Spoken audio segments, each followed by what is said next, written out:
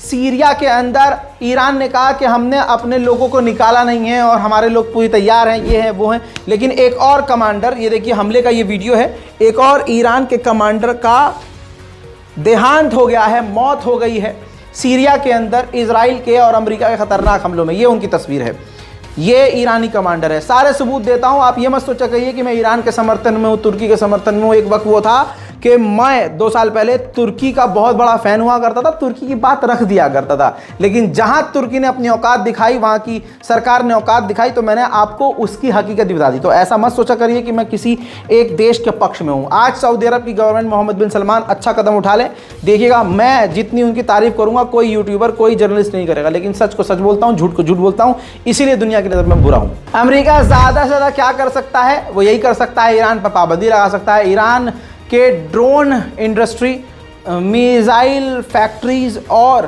कई तरह के जो ऑयल ट्रांसपोर्ट के साधन और कंपनियां हैं उन पर पाबंदी लगाई है, लेकिन ईरान पर इससे कोई फ़र्क पड़ने वाला नहीं है।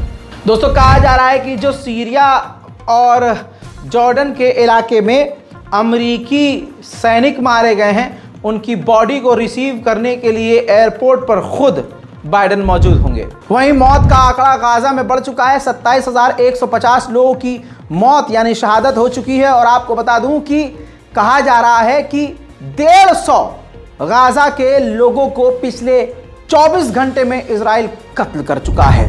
वहीं मेरे दोस्तों, इजराइल और अमेरिका, ब्रिटेन मिलकर हूथीस पर हमला कर ही रहे हैं, आपको मैं जानकारी दे ही चुका हूं, लेकिन खबर यह भी है कि हूथीस भी रुक नहीं रहे हैं, हूथीस भी जवाबी कार्रवाई कर रहे हैं, जिसके चलते अमेरिका बार बार उनके ड्रोन्स को और मिसाइलों को रोकने के लिए मजबूर हो रहा है। उधर ईरान के विदेश मंत्री ने फिलिस्तीनी लड़ाकू ग्रुप से अलग अलग फ़ोन पर बात की है। इससे अमेरिका और इजराइल और बरतानिया फिर से तिलमिला गए हैं। इजराइल भले ही अपने आप को जीतता हुआ दिखाए, लेकिन उसके घुटने पूरी तरह से छिल चुके हैं, दिमाग फट चुका है, दिमाग काम नहीं कर रहा है। 142 दिन के सीज फायर के लिए अमेरिका और इजराइल तैयार हैं, खासकर इजराइल तैयार हो गया है, जिसके बदले इजराइल चाहता है तमाम इजरायली कैदियों को हमास रिहा कर दे। लेकिन हमास अपनी पूरी अकड़ में है।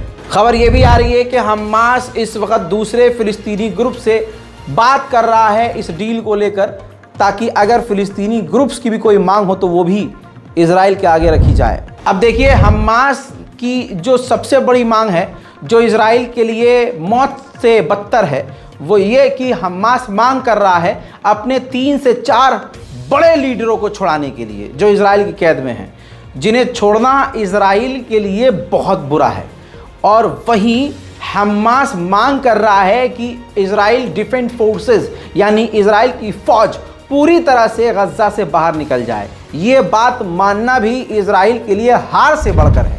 मेरे दोस्तों, आइए मैं आपको ग्राफिक्स के ज़रिए एक चीज़ क्लियर कर देता हूँ। या आपको जो हरा वाला एरिया ऊपर नज़र आ रहा है, इजराइल ने यहाँ पर कब्ज़ा किया हुआ था, जहाँ से इजराइल के फौजी अब निकल चुके हैं। अब ये जो आपको ऑरेंज कलर का एरिया नज़र आ रहा है बीच में, यहाँ पर इजराइल की फौज मौजूद है और इजराइल का कब्ज़ा यहाँ पर अभी भी है। अब ये तीसरा जो आखिर में आपको हल्के हरे रंग का एरिया नज़र आ रहा है, यहाँ पर इजराइल ने अभी तक कब्ज़ा नहीं किया है और वहाँ पर हमला करने की तैयारी इजराइल कर रहा है। यमन के खिलाफ बड़े बड़े हमले किए जा रहे हैं, लेकिन इस तस्वीर को देखिए, यमन ने बैलिस्टिक मिसाइल सीधा इजराइल पर दागी थी और इजराइल को इस बैलिस्टिक मिसाइल को रोकने के लिए अपनी सबसे मजबूत और सबसे खतरनाक एयर डिफेंस प्रणाली एरो 3 का इस्तेमाल करना पड़ा। और एरो 3 एयर डिफेंस सिस्टम की महंगी मिसाइल से इस यमन की मिसाइल को रोकना पड़ा। फिलहाल की इस रिपोर्ट में इतना ही। जल्द आ रहा हूं और भी बड़ी जानकारियों के साथ। तब तक के लिए चैनल को सब्सक्राइब ज़रूर कीजिए, अपनी राय कमेंट में लिखिए और अपना काम का थोड़ा सा निपटा लीजिए। अगर आप दफ्तर में हैं, कॉलेज में हैं, इधर हैं उधर है, रास्ते में हैं, और 2 घंटे के अंदर दोबारा से आपके सामने आ रहा हूं ताज़ा जानकारी के साथ। तब तक के लिए जय हिंद।